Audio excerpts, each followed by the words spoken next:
নানা উসিলায় ভোট বিলম্বিত করার চেষ্টা হচ্ছে দাবি করে দ্রুত নির্বাচনের দিন তারিখ ঘোষণার দাবি জানালেন বিএনপির কেন্দ্রীয় নেতারা। রাজধানীতে আলাদা অনুষ্ঠানে অংশ নিয়ে দলটির নেতারা জানান, বিএনপিকে কোণঠাসা করে আওয়ামী লীগের মতো দেশ থেকে বের করে দেওয়ার চক্রান্ত চলছে। তবে বিএনপি নেতারা সাফ জানালেন, আওয়ামী লীগের সঙ্গে কোনো আপোষ করবে না বিএনপি। আরও জানাচ্ছেন শফিকুল হক। প্রতারণা করে বিএনপির সাবেক মহাসচিব অ্যাডভোকেট খন্দকার দেলোয়ার হোসেনের 14তম মৃত্যুবার্ষিকী উপলক্ষে প্রেস ক্লাবে আলোচনা সভার আয়োজন করে খন্দকার দেলোয়ার হোসেন স্মৃতি ফাউন্ডেশন।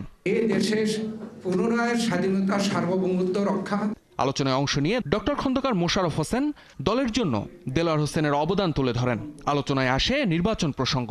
দীর্ঘদিন ভোট থেকে দেশের মানুষ বঞ্চিত উল্লেখ করে ষড়যন্ত্র রুখতে নির্বাচনের পরিষ্কার রোডম্যাপ চাইলেন ডক্টর মোশাররফ।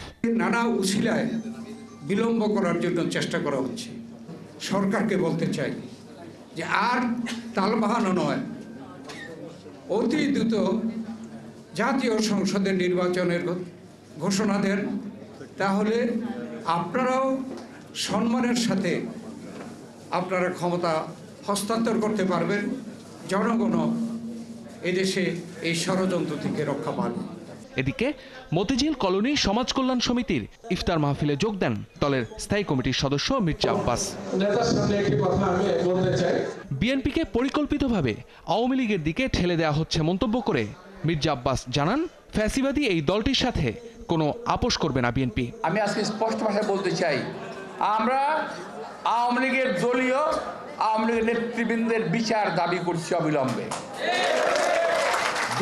দলীয় বিচারও আছে, একটা দলীয় বিচার, যে দলীয় বিচারের মাধ্যমে দোষী সাব্যস্ত হলে আওয়ামী লীগকে ব্যান করা সম্ভব। তবে হ্যাঁ, আওয়ামী লীগের অনেক লোক এখনো বাংলাদেশে জায়গা মতো রয়ে গেছে।